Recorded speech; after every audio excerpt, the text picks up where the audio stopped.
No, come on now. Let's have some manners here, because as I said, it is It'll easy get funnier sometimes. later. All righty.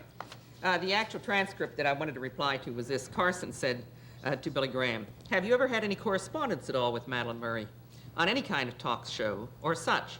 And Graham said, "No, I never have." And at which point he was interrupted by Graham, who said, "She wrote me a letter once, and it was, she used so many four-letter words, and a couple of them I have never heard, and I thought I had heard most of them." And Carson said, "Really? I didn't realize that." Well, the only thing I want to brush over this very lightly, I am here tonight in the defense of the four-letter word.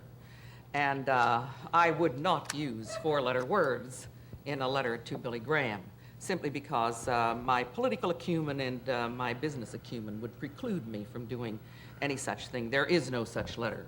And the only thing that I have to say to Billy Graham tonight is something from the Bible, naturally. Deuteronomy 5:16. Dear Billy Graham, thou shalt not bear false witness against thy neighbor, and that's all. Because you've been called at times one of the most hated women in America, and I wonder if the battle has been worth it personally. Well, I think, yes, the battle has been worth it personally. And one of the things that I want to say here tonight, if I may, too, I really appreciate the fact that you brought me on here without a contentious clergyman here so that I could say what I wanted to say. And I infrequently have this on television programs. We say to the theists in the community, all right, if you want to believe in God, that's your business. If you want to pray, that's your business. You take your marbles and go over there in the corner of your private life and you play your game. But that's not relevant to the living community now. It has nothing to do with me. It has nothing to do with the government. It has nothing to do with politics. It actually hasn't got anything to do with business. It has nothing to do with science. It has nothing to do with education. So therefore, do your thing, but leave this outer community free. We want to be free from religion.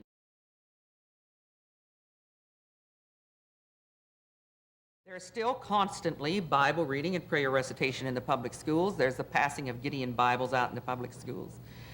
There is the Why are people so emotional?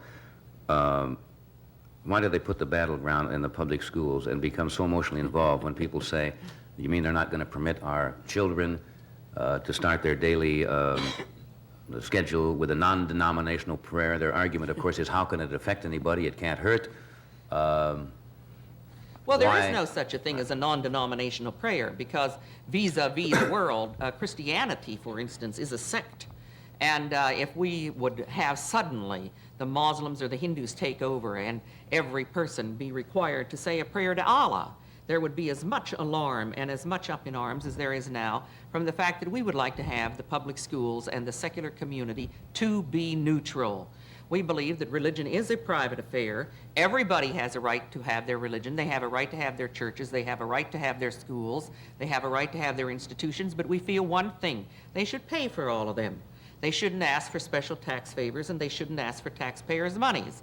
They can own their banks and their oil companies, and they can own their stocks and bonds, of which they really own hundreds of millions of dollars. That's their business, but they should pay tax on the income from all of that. They shouldn't take advantage of our generosity in dealing with religion and say, all right, we'll see that you get skinned. Excuse me, don't you find that many clergy nowadays of all denominations agree with you on that point, that their outside interest, outside of the grounds that the church or temples stand on, many of them in the recent years have said, yes, we should pay a fair share of taxes when we are involved in a business that has no direct Well, the Presbyterian Church, as an example, has said over and over to me from their official hierarchy, yes, Madeline, we should pay tax. Meantime, they keep all of their businesses tax-free.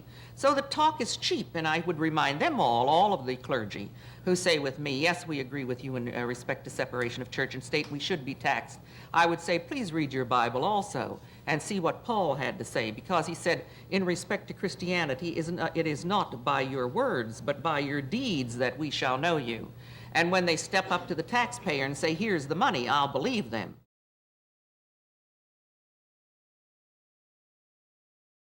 Does it worry you that when you die that there is not going to be nirvana or whatever you care to call it?